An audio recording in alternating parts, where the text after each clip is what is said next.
on time. Hi, everyone. We're going to go ahead and get started. First of all, let me thank you for joining us today. My name is Renee, and I welcome you to the library this afternoon. I'd also like to welcome our viewers who are watching via live stream. If you would please take a moment to share your thoughts on our programming or offer programming suggestions using the forms that are on the back table. Your feedback helps us plan for future events. It's my pleasure to introduce our speaker today, JoBeth Polley.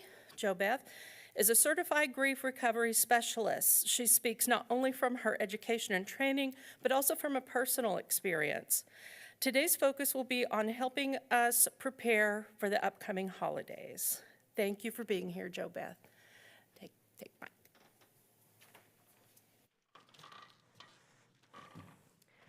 Thank you guys for coming. I think the last time I was here, I was like, I'm so glad everybody's here. And as soon as I said that, I was like, I'm actually not glad that anybody needs to be here today. You know, like there has been something happen in your life that is dark to the point that you realize that you need help and you need education, and that's what I'm going to show up and do for you today. I'm going to give you things that as soon as you're done here today, you can start applying, because I think that a lot of times we get really caught up in our feelings and feeling our feelings or avoiding our feelings when we really just need some really practical things to take with us and to start applying immediately. I am not an expert. I know a lot of things about grief. I went through a lot of grief myself. Yes, I am young, but I went through infertility and then lost my husband when I was 32, and then abandonment and estrangements in relationships, and almost hit every category there is of grief. And I want to share things with you today that generally are good and they work for everybody. Okay, so it's not, grief is very specific. You're the one that's going to be the expert on your grief, right? The way I handled things are much differently than one of my best friends who I just finished coffee with that lost her husband at a young age to the exact same brain cancer that I lost my husband to. We grieved very differently. But there's a lot of the same principles that we both followed and that everybody follows to be okay. We're not trying to get to a point where we're, thriving. Everybody's like, you want to go from surviving to thriving. It's kind of like the cute saying. But when you're grieving, you just want to be okay again. You want to feel okay. And then we're going to talk about the holidays. And I'm going to be real frank with you. The holidays are terrible. And I don't know that there's a way to make them magical again. But there are ways that we can get through them and things that we can do to survive them. That's my goal. So my name is JoBeth Polley. I am remarried. I lost my husband to brain cancer. As I mentioned before, it was, some of you may relate, but the diagnosis was worse than the death. There was this moment in the ER where they said, hey, he has glioblastoma. He has 12 to 16 months to live, and sent us home. What does life look like at that point? It was complete darkness. Like I can't even, everything that used to matter to us didn't matter anymore. There was no business, there was no farm, there was no vacations, there was no hope for these future things that we were so excited about and that we always talked about. The only thing I could think of was, what in the world just happened? Like everything was so good, and now it's nothing. And living through that year of watching him suffer and die, I learned so much about how we grieve and how we survive and all the things that are really terrible that we're taught to do that don't work, but our mamas will tell us that it does. And I'm going to tell you the things that actually work today, because I don't know you. I don't know what you've gone through, but I know you're here, and you're here because your heart's been broke by something. And for that, I sympathize with you, and I can't tell you, I know how you feel, but I know how I felt when I was there. And so I just want to say that I love you guys because we are united by that, and I just want to show up as best as I can for you today so that the following weeks will be better for you. So the first thing that is so wrong is that time's going to heal, and I think it's comical to think that you would have lost something at the magnitude that you lost something in a year is going to make any difference, okay? People will be like, well, just get through the first Christmas, get through the first birthday, get through the first anniversary, get through the first fill in the blank, and from there, everything's going to be easier. And that's not true. The case where it is true is when you're actively working while the time is passing. When I found out that my husband was going to be dying and I was going to be faced with who knows what moving forward, I told my therapist, I was like, I want to expedite the grieving process because it, to be frank, it sucked so bad. Like, it was just like, I just wanted to get it off me. I was like, I don't want to do this anymore, so like, let's expedite this. And she laughed and she was like, you can't do that. And I was like, okay, watch me, because I'm going to, and I'm going to figure out how to. And one of the ways that we prolong is by believing lies. And so if you want things to go by better and faster and more efficiently in your first year, you got to work. And that's coaching. Forgiveness is huge. When I sit with grieving people, there's some things that are really, really common, and it's the things that we wish would have been different. Wish I would have showed up differently for that person. We got in this fight once, and I can't get over the things that I said, and now they're gone, and I can't say them. I can't say sorry now because they're not here anymore. I can't forgive myself. I can't forgive them. You need active coping skills. And we're going to talk about some coping skills that are active and not good here in a minute.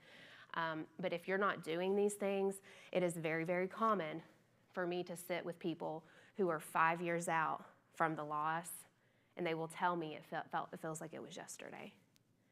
And that's what, as a coach, I really try to help people avoid, is never staying in the same place when it comes to their grief. This one can go two ways.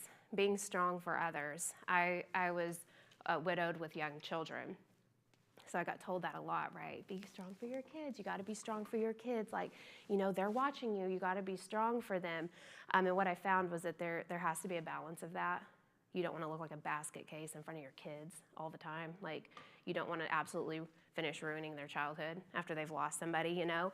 But if you fake being okay, you're masking, and you're not confronting head on the feelings that you need to be feeling.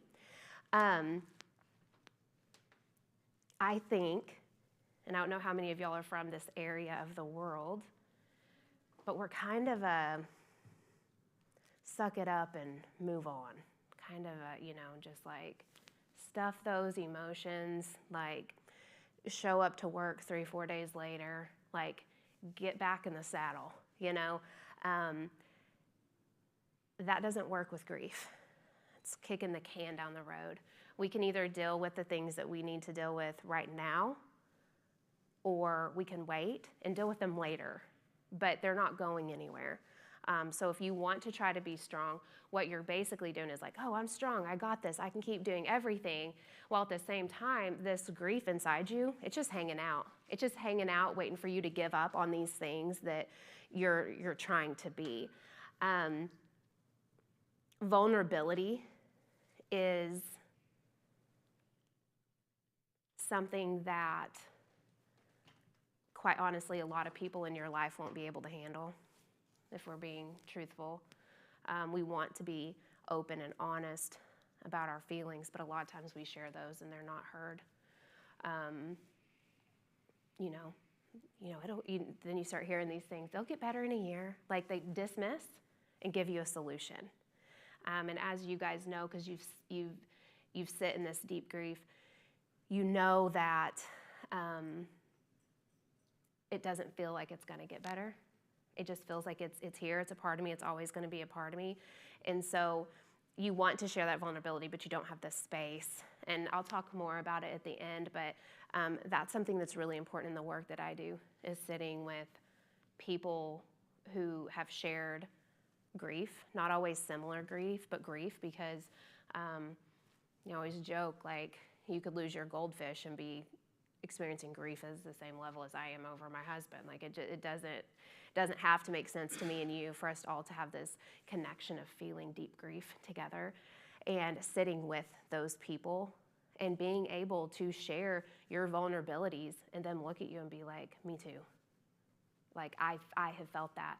And that's something really important that I offer when I do groups, is because, like, there is a lot of healing that happens in being vulnerable, and there's a lot of damage that happens in being vulnerable with people who can't handle it. And so we want to present ourselves with opportunities to be vulnerable, which in my opinion is the opposite of this idea of being strong for others, because crying in front of others and not being perceived as strong, is not okay. Some other things. So you can be real with others who can handle it. I mentioned earlier that I was just having coffee with one of my friends who experienced the same loss as me.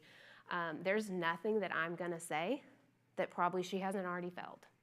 And there's nothing that I'm going to say that's going to be too much for her to handle. And you need that in your life.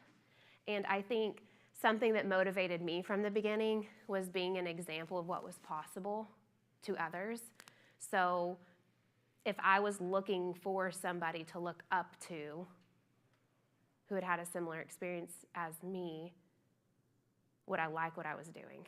Like, would I be like, oh, that girl, she's doing this right, she's moving forward in a healthy way. And like we talked about, that's not being strong and pushing through and showing up looking nice and being on time and thriving in your workplace. Like, it's showing up and being vulnerable and being very real and authentic about how you are feeling. And again, being honest. So this is one that I think we were taught a lot, and I think it's one that was modeled for us. And a lot of times we see that we grieve like our parents did. And so if somebody starts crying, a lot of times what do? They get out of here. They're like, I'm crying, I'm getting out of this room. If you're in a church service and somebody starts to cry, they're going to try to hide it at all costs. If you're a parent and you start to cry in front of your kids, you're like, got to get out of here. They can't see me cry. Which models for them that when you cry, you need to go be alone too.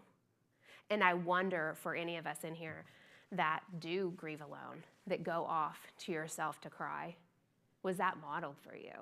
Like, did you see that happening as a child, that we don't confront or express these emotions that we're having because our kids can't handle it? It's permission. So when we cry in front of other people, especially those that are really close to us, it's permission that they can also do that and feel that way in front of you too. And so we don't want to grieve alone. I think a lot of times I hear people say, like, I'm here if you need me.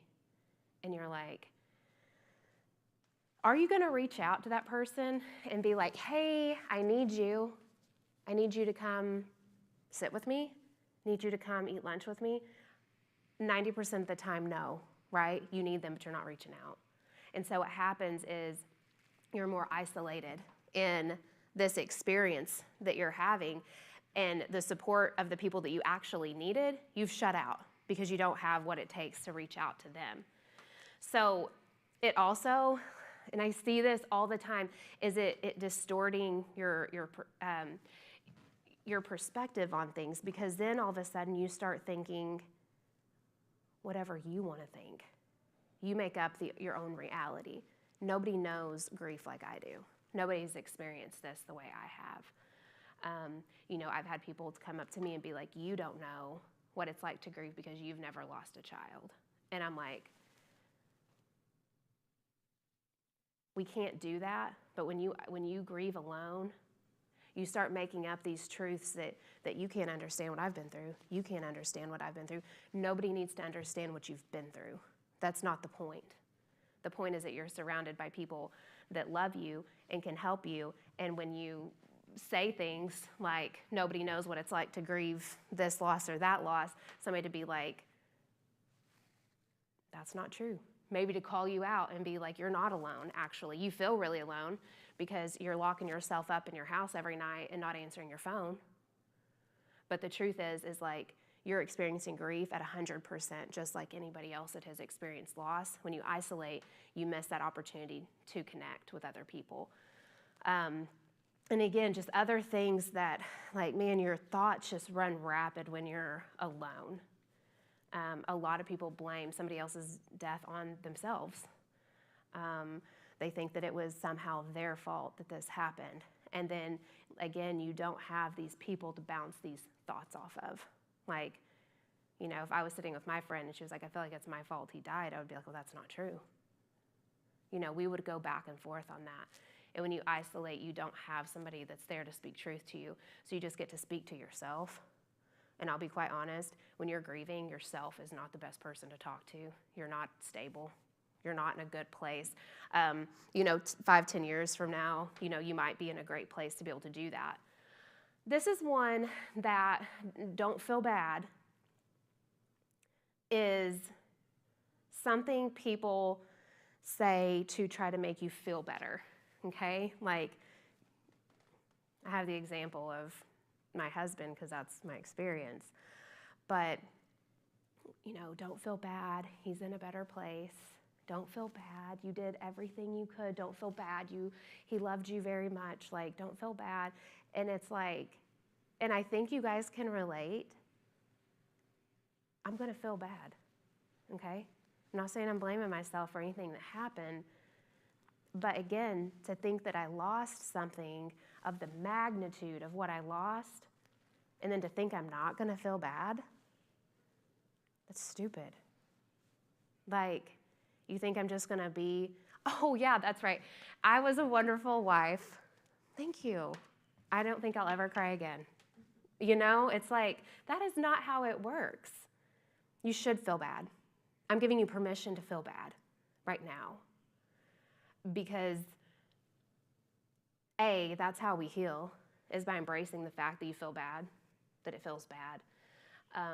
But also, I think it's a way that we can honor and respect what we lost, is by grieving what was. And so, some people say, don't feel bad. I say, go ahead. It's part of your healing process. You know, if we said this, and you've probably felt it, is that invalidation of your emotions.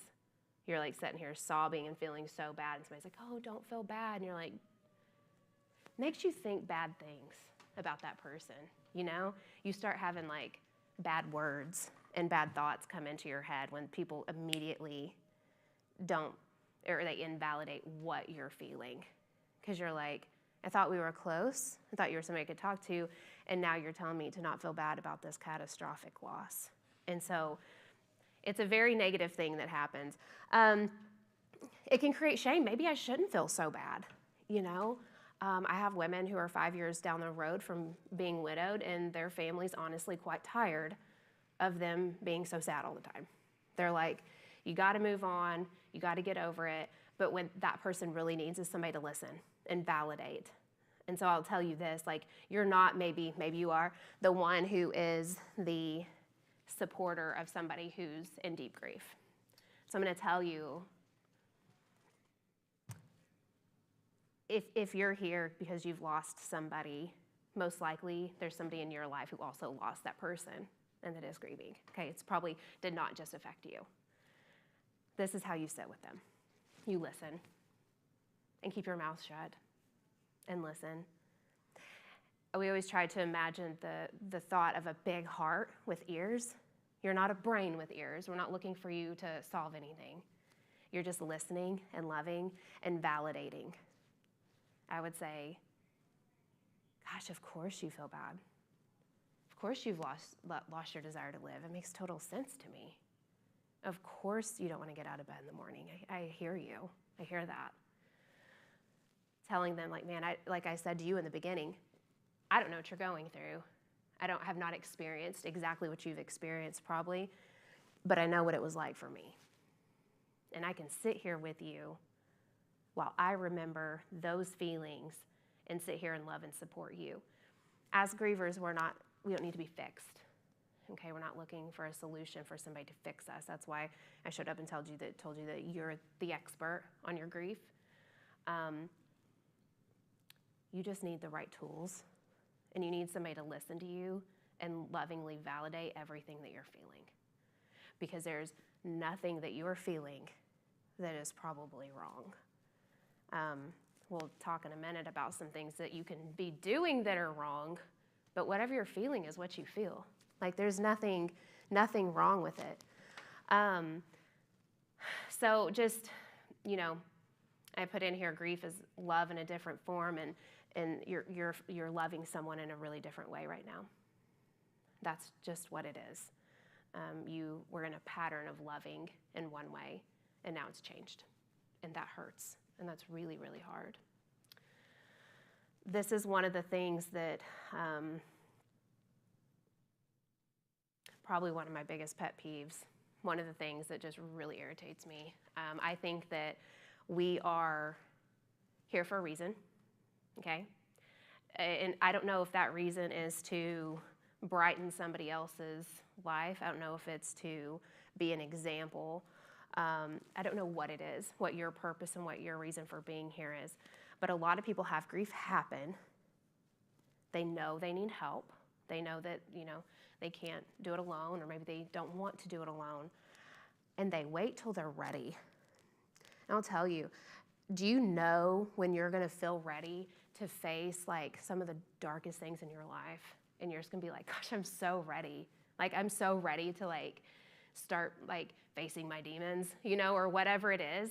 Never. You may sit there in your house for years waiting to be ready. And that time is not coming. It's kind of the same with working out. It's like, yeah, I didn't feel like working out today. It's like, who feels like that? Who wakes up when it's 40 degrees and is like, I feel like going for a run? Like, nobody. And grief is the same way. You have to get started getting better when you don't feel ready. And so if you're like, I'm not ready, I'm talking to you. Like, if you're sitting there like, it's not something that I'm ready to do, I'm talking to you. Like, it's time. I don't care if you experienced your loss last week. It's time. It's not overlooking the loss. It's not even like expediting the mourning process necessarily, but it's making sure that you're doing stuff right as you go along. And I see people who take this time of not being ready, and they don't move forward, and they don't stay the same, but they move back. And they do that with some really nasty coping mechanisms. Some that it's not impossible to overcome, but you think you got a problem because you're grieving. Wait until you have an addiction problem on top of it, Then you have a major problem. Action is always the answer. Give me one thing in life that doesn't require you to get up and do something. It's all on you. And I think that there was this moment for me where it was dark. Now, and I'll be very honest with you guys, there were several weeks where I didn't want to live anymore. I had no desire. Logically, I looked at my home, and I looked at my healthy kids, and I recognized that I had a car that was taking me places. I didn't have to worry about money at the time, and all that made perfect sense, but I didn't want to be here anymore. Whatever this life was, I didn't want to exist in it anymore. And there were multiple times I'd be driving down the road and think, how easy would it be if I just crossed the center line? Be over. It'd be done. And I would not have to get up every day to face this broken life that I'm living. And I didn't do it because of my belief that something good was going to come from this. That this tragedy, it was not going to die on me. There was going to be something wonderful come out of this because he was worth it. Because other people are worth it. It's like, if JoBeth goes through this and she ends up killing herself, What does that say to everybody else? You know, that it's that bad, that it's an option? It's not an option. It's not an option. You know, once you come to terms with what you're dealing with, there's a peace that comes. There's a peace. And it comes by doing work and doing the right work and not just thinking that if you just sit there day after day, that eventually things are going to get easier, because they're not. And you don't have to work with a coach or a therapist to move forward. There's lots of other ways. This is one of my most favorite things to talk about because we all do it. I did it. I live on a farm. I started buying chickens. It was one of my things. It made me happy. Like, I just felt like in Amazon packages, man, when they'd show up, I'd be like, what did I get me? You know, it was just that little bit of dopamine that was like, oh, it felt so good. These are short-term energy relieving behaviors, meaning I don't want to feel this, so if I do this, I'm not going to feel that anymore. And we all do it. And this is like what I was talking about, how some of these are really bad, really bad. And so if you're doing them today, talk to me after, and then let's never do those things again. Okay, you're gonna do some of these things. You know, if you're eating ice cream because you're sad, is it gonna kill you? It depends on your situation, but it's not gonna be a great result. Okay, you're gonna be unhealthy. Sex, depending on who it's with, and you know how dangerous it is. Social media, it's harmless, right? Until you're basically not present in the lives of your family anymore because you're on your phone. Social media is a killer, so if you are on it, you should probably just think about how you feel when you're on it. I know for myself, and I use myself because like I'm the one talking, and it's the best example I have, but I had a picture-perfect family.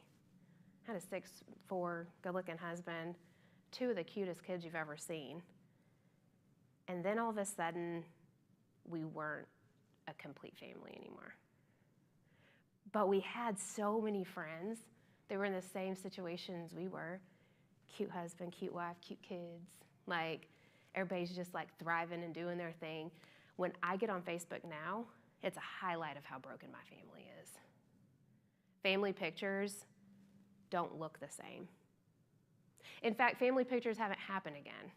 Like, they were about to, and then we had another big thing happen in our family. Social media oftentimes is a reminder of what we lost. And it gives us that, almost the same as isolation. It gives us a very skewed view of what is actually true. I have a beautiful family. Is my family broken? Yeah, maybe. It's not what it was. But when I look at social media and I see all my friends who still have their husband and their kids' dads, it kills me. So what took me from that escape and threw me into something else ended up causing a worse feeling than what I started with. Alcohol and drugs, I see it more than I wish I did. It makes you feel better. That's what it does, just like the rest of these things. If you get drunk, you're probably going to feel better. If you get high, you're probably going to feel better, but at what cost? And these are the two that I'm telling you, if these are a problem for you today, you need to get control of it and stop. Do whatever you need to do to stop. And if you need help in that area, please stay after. Because like I said, the only thing worse than one tragedy is two. So don't let that be a thing for you. Movies are just an escape. Again, is it going to be the end of the world if you binge watch Netflix on the weekends? I don't know. What are you missing out on? Like, how bad is it? You have to be the police on that one. Working out, great thing to do unless you're doing it obsessively. I found myself falling into that. I think it was just I would always say I wanted my body to feel as drained as I felt emotionally. And it was like this weird connection for me that made me feel better. Sleeping, the escape. You can go to sleep, and it's almost like you get 6 hours of or 8 hours, however many hours, of something that was absolutely horrific not happening. And then when you wake up, you realize that it happened, and you get to relive it again. But sleeping, you get to check out. Shopping was one for me. Like I said, it's probably a thing for a lot of women. Like, it just feels good. Cute little shirt or something, like a new picture for your house. And then working. Again, what's the bad side of working? You're going to have more money. That's going to be good. But are you missing out on things that really matter to you? Now the holidays, the most wonderful time of year. It's not. And I want so badly to stand here with you and be like, tell you these lies that after the first year everything's going to be better, or eventually everything's going to be better. In my work, I try really hard to help eliminate the pain that's associated with your loss. That's what I want to do. I want to treat the pain. But there are times of year that are harder than others. For most people, the majority, the holidays are the worst time of year. Because, why? Because they were the most wonderful time of year. So now all these wonderful memories and feelings you had about the holidays and the anticipation, like, are associated with pain. All these wonderful memories you had are now just memories. You don't get to recreate them with this person that you love. And so I think super triggery, depending on when your loss is. My husband got sick around Christmas, and he died around Christmas the next year. So Christmas lights, very triggery. Smells, very triggery. Those little Christmas, oh, so gross. I know people love them, but those little Christmas tree, little Debbie things, y'all know what I'm talking about? They had those at hospice, and like, never in my life have I ate one of those. And I was like just seeing those is like a trigger. And so if you're approaching the holiday season and you're wanting it to be normal, don't put that expectation on yourself and on your family. And we're going to go through a few things that I think are helpful and lowering the expectation, right? If you want something to be better, lower the expectation. So it makes it where you're not having to think that things could be really great, because you know they're not. You can just accept them for what they are. And that's my first thing, is to take expectations off the table. Like, especially if it's really soon for you.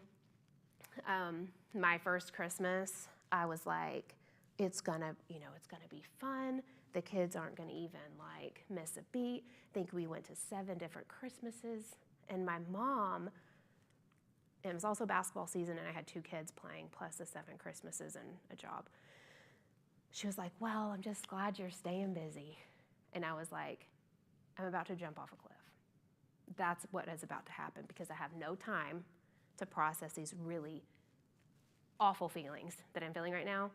And I'm basically floating through life with this lump in my throat, about to lose it. That's what we want to avoid, okay? And so everybody has expectations for us, right? There's somebody, maybe it's a child, your kids, or a spouse, or your friends. They expect you. They're like, no, you need to come to the party. It'll be fun. You know what you need, okay? So you have to know what that is and do that thing, not what everybody thinks that you should do. Boundaries are really important. I think there's a time in life to be agreeable, to say, do things to make other people happy, right? This is not the time. You have to understand what makes you happy and say things like, hey, Aunt Sharon, I know I've been to your house for the last 35 years for Christmas, but I can't this year, and I'm sorry, but I won't be there. And just whatever comes with that, just understand it's a consequence of you setting a boundary, and you have to be okay with it. But don't be afraid, and I know it sounds bad, but don't be afraid to hurt somebody else's feelings, because you have to protect your peace, especially this time of year, because it is around every corner, in every grocery store, like everywhere you go, it's there, and it's a reminder for you. Feel your feelings, that was something that I didn't have time for. The holidays are so busy for everybody typically. Feel your feelings. I think there's a great time to forget your feelings and do what you need to do. And I have that attitude with every griever that I work with is like, this week we got 2 hours, we're gonna focus on your feelings. The rest of the time you need to get it together. You need to go to work. You need to show up for your children. But in this hour, you need to cry. You need to feel all your feelings. And then we got to move forward with life and then come back and do it again. It's a balance. And the last thing is understand that this is just a season. I think when we're grieving, it's like, and I think that's why sometimes people think that there's no point in being here anymore. It's because this season is so dark. There's no even glimmer of a light of hope. And so we get caught up in that. And like, this is it. This is the whole story. But what you have to realize, and what I've realized a few years down the road, is that this is a season, just like Christmas is a season. And you just have to learn to walk through it. How can I grow? And how can I just show up as the best person I can be? Like I said, that's not being strong for everybody, but that's how can I take care of me and show up better than I did yesterday. So what not to do? Don't try to please people. Like, you probably don't even know what pleases them, and you're trying to please them. Don't do that. A lot of times people want to keep everything the same. It's like, okay, we always, like, this person always carves the turkey, and this person always dresses up as Santa, and this is always where we go on Christmas Eve, and this is always what we do. Like, I'm giving you permission to do things differently. I think it makes things easier. It is not a cop-out, okay? I thought that maybe if we went somewhere the year after my husband passed away, that it was us avoiding facing what we needed to face. What I realize now is that, like, how much better would it have been for all of us if we would have went on a cruise or rented an Airbnb and did Christmas completely different? I think we would have saved ourselves a lot of heartache, but for the sake of not wanting to hurt other people's feelings and my lack of boundaries, and my expectation that everything needed to remain the same because we were just gonna, white knuckle it through Christmas. I feel like it caused more damage than it did good. So I want to have time for questions at the end, and time to talk to everybody. Because like I said, grief we're all experiencing it at 100%, but it's very unique. And I witnessed that watching people who loved my husband do it in different ways. And so I want to save like 15 minutes at the end to talk to you guys, but sometimes the best thing to do is something. Like, it's just like you did something. You came today, and I think that's great. Something that I offer to like the general public of like everybody is just a free talk, like 30 minutes. And within 30 minutes of talking to you, I can give you a really good idea of what your next step should be. Sometimes I think you need to be in a group. Sometimes I think you need coaching. Sometimes I think you need therapy. Sometimes I think you need rehab. Sometimes I think you need community. And so in that 30 minutes and you sharing and me hearing your heart, I can give you a really good idea of what's next, or an idea. And you can take it and you can go do everything that I suggested, or you can be like, sounds great, and never do any of it again. It affects me zero. But I think that it's a really great first step. So I want you to consider that. There's literally no expectations at the end of the call. It's like my gift of being a loving griever to you, because I want to. What I teach is an evidence-based program. So there are so many people that will tell you, this is how you grieve, this is how you grieve, this is what you need to do.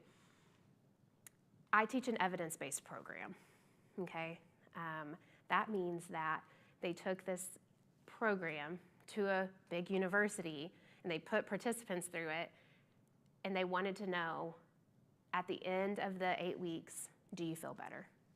That's all they wanted to know. Do you feel better than you did when you started? And the answer was yes.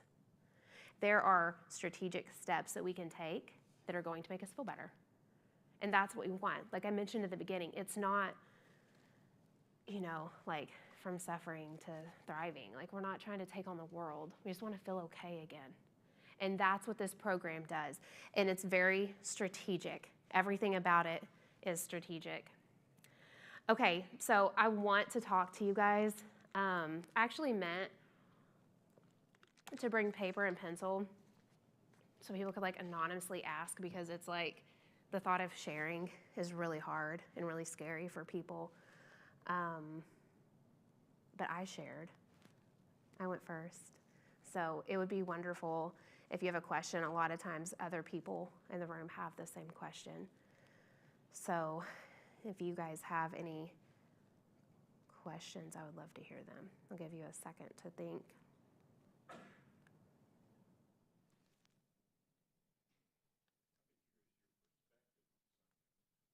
So I experienced 2 deaths relatively close together. And my question is it your experience that makes it twice as bad? Or it seems to me like after the first one occurred, I learned a couple of things. And second was not as bad. Sounds like you might have done something right on the first one. I think that after I lost my husband, I wasn't really afraid of anything anymore. I was just like, oh, I did that. There was a confidence that was built in me that I got through it. And so, yeah, I think that we learn what worked and what didn't work. And then I also think, I know, depending on who you are, there's a resilience that's built in us when we experience loss. You're kind of like, oh. It's kind of like you hear people say, like, you can't scare me. I went through this. Well, you think I'm worried about this happening? I lost my husband, which was the biggest fear of my life. So now I'm ready. What else you got for me? You know what I'm saying?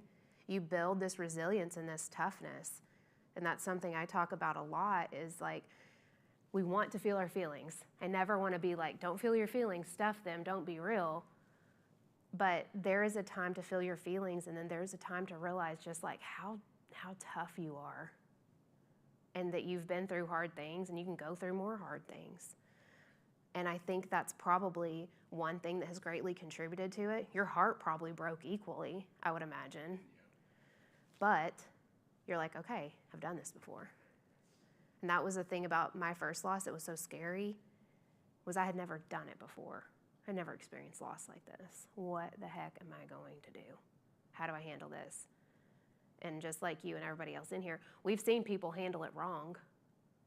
We kind of know that we don't want to be that person. And so we take the opportunity to do some things right. And I'm sorry for your loss. That's hard. And it's not super uncommon. I don't know what exactly yours were, but it's very common to have a loss, and then to lose other people in your life that are still alive, but you lost them because of this first death. It happens a lot with marriages. Thank you. Yeah, that's a good question. It's something that I preach a lot. I coach 4th grade girls basketball, and things are hard for them, and I'm always telling them, like, you do this. If you get through this is hard. Next time it's not going to be as hard, because you're going to be like, oh, I know how to do this, and it translates. The tougher you are in life, the more resilient you are, the easier things are to deal with. And unfortunately, or maybe fortunately, that's one of the gifts of death, is that we become stronger, more resilient people. And that's a great, great question. We can't end 15 minutes early. So if you know someone that's grieving, even, 30 years later after a very serious. You say 30? Yeah. So my brother passed away almost 30 years ago. Mhm. So I know that my dad is Oh, yeah. still grieving. He's definitely a person that is stuffed Yeah. it and tried to power through it all of these years. And I can see, everybody can see that he's still grieving.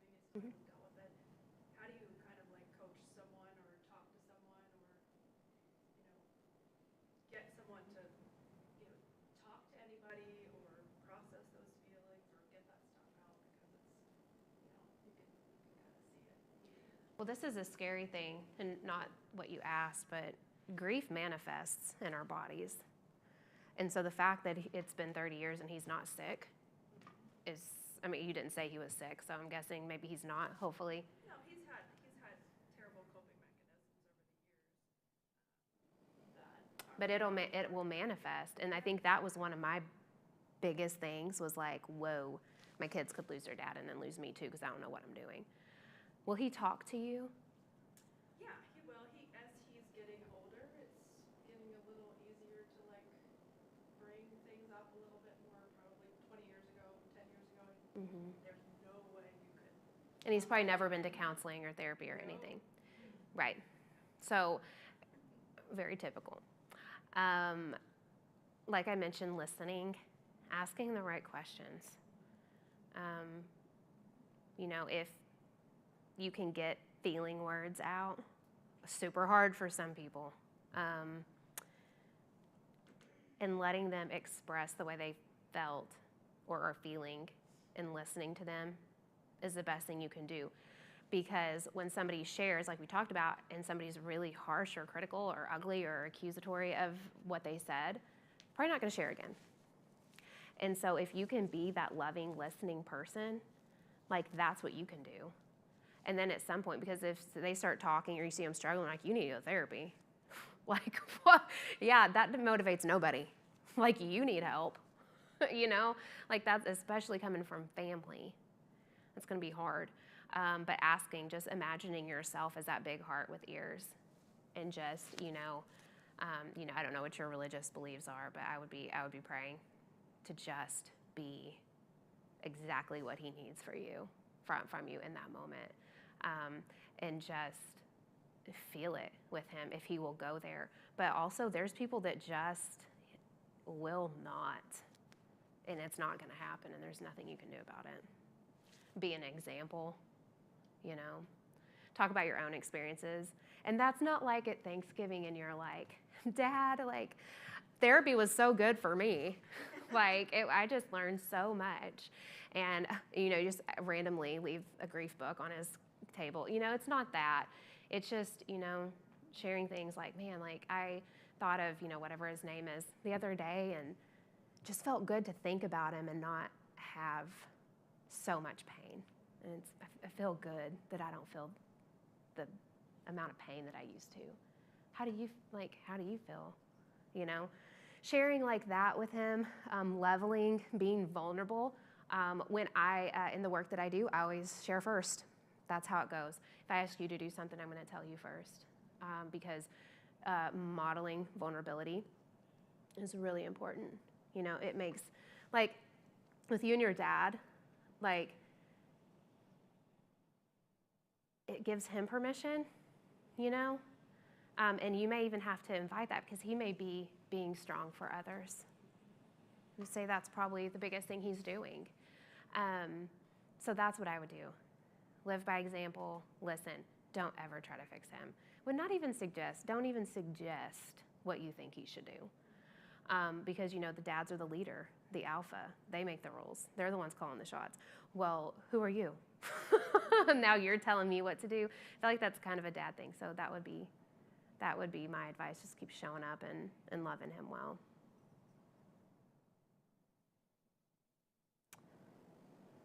I know there's more questions.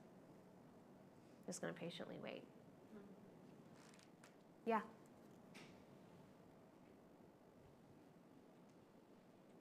Short version, lost my marriage, which led to the loss of my home, which led to the loss of my family dynamic. Found some place for my kids to land. They were over 18, so they landed up there. Subsequently, but not coincidentally, lost my agency, got sick, lost my career. So everything I care about. Granted, it's an egocentric perspective, but that's what we're sharing about. So, clearly and obviously in the grieving process, but something I didn't anticipate was being angry all the time at almost everyone. I have no idea how to handle that. I've never dealt with my emotions because I was raised by a proud Asian Filipino man. So that's kind of why I'm here. Yeah. How do you deal with the anger? That's your question, is how you, like, how do you get past this angry, like, what do you do with that anger, right? It's like a really extreme pendulum. One day I'm suicidal, laying in bed feeling worthless, and the other day I'm like really getting dressed so I can go out there and hunt somebody. It's just crazy. Which one feels better? Well, neither, but I'm very familiar with the suicidal ideation and depression. So that one you're like, I get this one. Yeah. But the anger, you're kind of freaked out by it. Yeah. Yeah. So anger is a secondary emotion.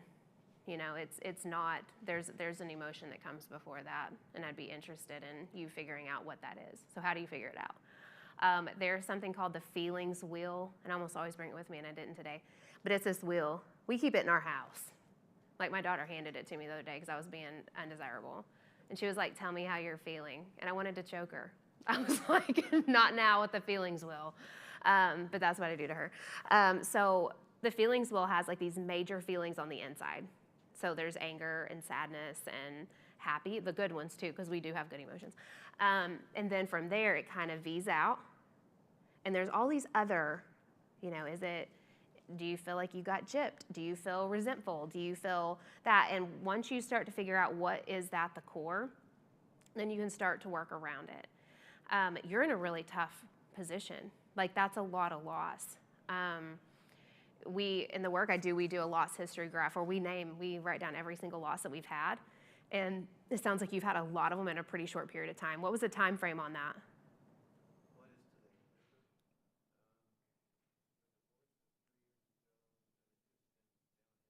Steep slope right there. Yeah. How did they mention that 14th funeral pending in the last 11 months alone? Yeah. I didn't even see.